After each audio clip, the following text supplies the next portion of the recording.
जय हिंद दोस्तों, Sitamarhi education YouTube channel पे आप सभी का स्वागत है। आज हम पढ़ेंगे पुरातत्व संबंधित साक्ष्य से मिलने वाली जानकारी। तो चलिए बढ़ते हैं आगे की ओर, देखते हैं क्या क्या है इसमें। सबसे पहले देखेंगे भारतीय पुरातत्व शास्त्र का पितामह यानी कि father of Indian archaeology sir Alexander Cunningham को कहा जाता है। फादर ऑफ इंडियन आर्कियोलॉजी कौन है? Alexander Cunningham. आगे देखेंगे 1400 ईसा पूर्व के अभिलेख बोगाजकोई जो कि एशिया माइनर से वैदिक देवता मित्र, वरुण, इंद्र और नासत्य अश्विनी कुमार के नाम मिलते हैं। मध्य भारत में भागवत धर्म विकसित होने का प्रमाण यवन राजदूत होलियोडोरस के वेशनगर विदिशा गुरूर स्तंभ लेख से प्राप्त होता है। यानी कि मध्य भारत में जो भागवत धर्म विकसित हुआ था उसका प्रमाण कहाँ से मिलता है? यवन राजदूत होलियोडोरस के वेशनगर विदिशा के गुरूर स्तंभ लेख से प्राप्त होता है। सर्वप्रथम भारतवर्ष का जिक्र हाथी गुम्फा अभिलेख में प्राप्त होता है। यह पूछा भी गया है कितना बार। जो भारतवर्ष का जिक्र है सर्वप्रथम कहाँ से मिलता है? तो हाथी गुम्फा जो अभिलेख है उसमें सर्वप्रथम भारतवर्ष का जिक्र किया गया है। आगे देखेंगे सर्वप्रथम दुर्भिक्ष की जानकारी देने वाला अभिलेख सोहगौड़ा अभिलेख है। इस अभिलेख में संकट काल में उपयोग हेतु खाद्यान्न सुरक्षित रखने का भी उल्लेख किया गया है। यानी कि जो दुर्भिक्ष अभिलेख की जानकारी देने वाला अभिलेख सोहगौड़ा अभिलेख है और सोहगौड़ा अभिलेख में ही संकट काल में उपयोग हेतु खाद्यान्न सुरक्षित रखने का भी उल्लेख है। सर्वप्रथम भारत पर होने वाले हून आक्रमण की जानकारी भीतरी स्तंभ लेख से प्राप्त होती है। हून आक्रमण की जानकारी किससे प्राप्त होती है? तो भीतरी स्तंभ लेख से प्राप्त होती है। आगे देखेंगे सती प्रथा का पहला लिखित साक्ष्य एरन अभिलेख यानी जो कि शासक भानुगुप्त के समय में लिखा गया था से प्राप्त होती है। सती प्रथा का पहला लिखित साक्ष्य कहाँ से मिलता है? तो एरन अभिलेख से। सातवाहन राजाओं का पूरा इतिहास उनके अभिलेखों के आधार पर लिखा गया है। आगे देखेंगे रेशम बुनकरों की श्रेणियों की जानकारी मंदसौर अभिलेख से प्राप्त होती है। जो बुनकर उनकर है तो उनकी जो जानकारी हमें कहाँ से मिलती है? मंदसौर अभिलेख से। कश्मीरी नौपाषाणिक पुरा स्थल बुर्ज होम से गर्तावास यानी कि गड्ढा घर का साक्ष्य मिला है।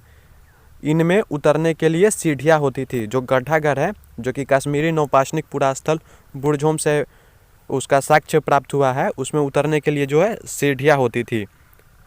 प्राचीनतम सिक्कों को आहत सिक्के कहा जाता था। क्या कहा जाता था? जो प्राचीन काल के जो सिक्के हैं उन्हें आहत कहा जाता था और इसी को साहित्य में कांसार्पण कहा गया है। किसको कहा गया है? तो जो प्राचीन सिक्के हैं उसी को साहित्य में कांसार्पण कहा गया है। सर्वप्रथम सिक्कों पर लेख लिखने का कार्य यवन शासकों ने किया और जो यवन जो शासक थे वही सर्वप्रथम सिक्कों पर लेख लिखने का कार्य किए। समुद्रगुप्त की वीणा बजाती हुई मुद्रा वाले सिक्के से उसके संगीत प्रेमी होने का प्रमाण मिलता है। किसका? समुद्रगुप्त। यानी कि समुद्रगुप्त के समय में जो सिक्के हुआ करते थे जो उन्होंने बनवाए थे तो उन पे वीणा बजाती हुई वाली मुद्रा जो है सिक्के पे अंकित की गई थी। वीणा बजाती हुई अंकित की गई थी सिक्के पे, जिससे उनके संगीत प्रेमी होने का आभास होता है। अरिकमेडु यानी कि पुडुचेरी के निकट से रोमन सिक्के प्राप्त हुए हैं। रोमन सिक्के कहाँ से प्राप्त हुए हैं? तो पुडुचेरी के निकट अरिकमेडु से। नोट में देखेंगे सबसे पहले भारत के संबंध बर्मा यानी कि सुवर्ण भूमि वर्तमान में म्यांमार, बर्मा को ही वर्तमान में म्यांमार बोला जाता है। मलाया यानी कि स्वर्णद्वीप, कंबोडिया जो कि कंबोज और जावा यानी कि यवद्वीप से स्थापित हुए। सबसे पहले भारत के संबंध जो है स्वर्ण भूमि वर्तमान में म्यांमार, मलाया स्वर्णद्वीप, कंबोडिया कंबोज और जावा यानी कि यवद्वीप से संबंध स्थापित हुए थे। अभिलेखों का अध्ययन क्या कहलाता है? इपिग्राफी। अभिलेख जो है उसका अध्ययन इपिग्राफी कहलाता है। आगे देखेंगे उत्तर भारत के मंदिरों की कला शैली नागर शैली एवं दक्षिण भारत के मंदिरों की कला शैली द्राविड़ शैली कहलाती है। उत्तर भारत के जो मंदिरें हैं उनकी शैली नागर शैली और दक्षिण भारत के मंदिरों की कला शैली द्राविड़ शैली कहलाती है। दक्षिणा पथ के मंदिरों के निर्माण में नागर और द्रविड़ दोनों शैलियों का प्रभाव पड़ा। जो दक्षिण पथ के जो मंदिर है उनके निर्माण में नागिर और द्रविड़ दोनों शैलियों का प्रभाव पड़ा, अतः यह वेसर शैली कहलाती है।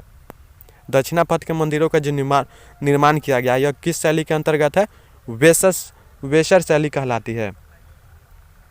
पंचायतन शब्द मंदिर रचना शैली से संबंधित है। पंचायतन जो शब्द है वह किससे संबंधित है?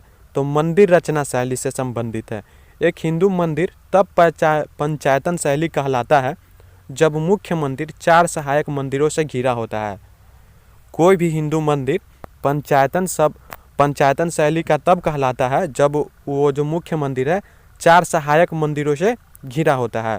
और पंचायतन मंदिर के जो उदाहरण है देखेंगे, कंदरिया महादेव मंदिर जो कि खजुराहो में पड़ता है, और ब्रह्मेश्वर मंदिर जो कि भुवनेश्वर में पड़ता है, लक्ष्मण मंदिर जो कि खजुराहो में है, लिंगराज मंदिर भुवनेश्वर में है, दशावतार मंदिर जो कि देवघर उत्तर प्रदेश में पड़ता है, और गोंडेश्वर मंदिर जो कि महाराष्ट्र में पड़ता है। यह सब किसके उदाहरण है? तो पंचायतन मंदिर के। और इसी तरह के और भी वीडियो देखने के लिए आप सीतामढ़ी एजुकेशन यूट्यूब चैनल को ज़रूर सब्सक्राइब करें। और अब आप हमारे टेलीग्राम और फेसबुक पेज से भी जुड़ सकते हैं, जिसका लिंक नीचे डिस्क्रिप्शन में दिया गया है।